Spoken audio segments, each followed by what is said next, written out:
জুলাই অভ্যুত্থানের 2 মাস অতিবাহিত হতে না হতেই ইতিহাস বিকৃতির মহোৎসব শুরু করেছে একদল অপতৎপরতাকারী।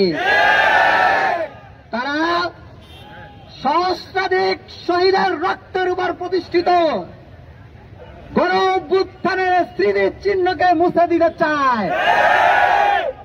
মুক্ত আবু সাঈদের সহযোদ্ধারা এই চক্রান্ত বাস্তবায়ন হতে দিবে না।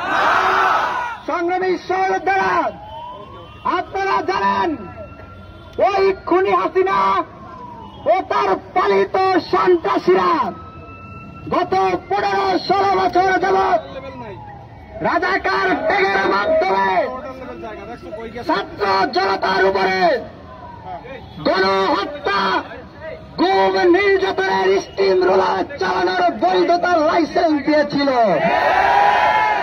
সংগ্রামী সহযোদ্ধারা, সেই একই কায়দায় বৈষম্য বিরোধী আন্দোলনকে বানচাল করার উদ্দেশ্যে সেই একই খেলা শুরু করেছিল ওই খুনি হাসিনা। সে গত 14 জুলাই শিক্ষার্থীদেরকে রাজাকারের নাতিপুতির মতো গালি দেওয়ার দুঃসাহস দেখিয়েছে। তার প্রতিবাদে শিক্ষার্থীরা তুমি কে আমি কে রাজাকার রাজাকার স্লোগানে যে ঢেউ তুলেছে, সেই স্লোগানের ঢেউ ওই খুনি হাসিনার চক্রান্ত শুধু ব্যর্থ হয় নাই, বরঞ্চ খুনি হাসিনা সমলে বিলোৎপাটন হয়ে ইতিহাসের ঘৃণার আস্থা করে নিক্ষিপ্ত হয়েছে।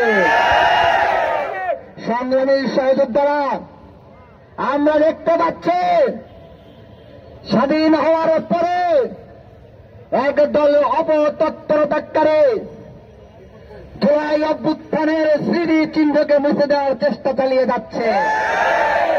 সেই অপতৎপরতাকারীরা শুধু ইতিহাস বিকৃতি করার মতো দুঃসাহস দেখায় নাই, বরঞ্চ সচিবালয়, প্রশাসন, ডিসি অফিস সহ সকল কার্যালয়ে পরিকল্পিতভাবে আওয়ামী সন্ত্রাসীদেরকে রিহাবিলিট করার দুঃসাহস দেখিয়েছে।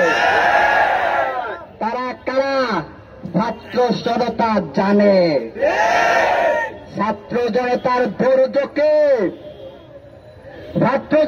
ধৈর্যকে দুর্বলতা মনে করে ভুল করবেন না। ছাত্র জনতা যদি জনস্রোত শুরু করে জনবানের জলের খড়কুটোর নেয় দেশে যেতে বাধ্য হবে ওই খুনি হাসিনার মতো। সংগ্রামী সহযোদ্ধারা, আমরা দেখতে পাচ্ছি ওই অপতৎপরতা গোষ্ঠী শুধু ইতিহাস বিকৃত করে ক্ষান্ত হয় নাই, তারা একক কর্তৃত্ব প্রতিষ্ঠার বারংবার চেষ্টা চালিয়ে যাচ্ছে। কিন্তু এই জুলাই অভ্যুত্থান ছিল ছাত্র জনতার সম্মিলিত প্রচেষ্টার ফসল। সুতরাং আমরা হুঁশিয়ারি করে বলে দিতে চাই, সত্যের সাথে থাকুন, সত্য ইতিহাসকে স্বীকার করুন। যদি সত্যকে গোপন করার দুঃসাহস দেখান, যদি মিথ্যা দিয়ে সত্যকে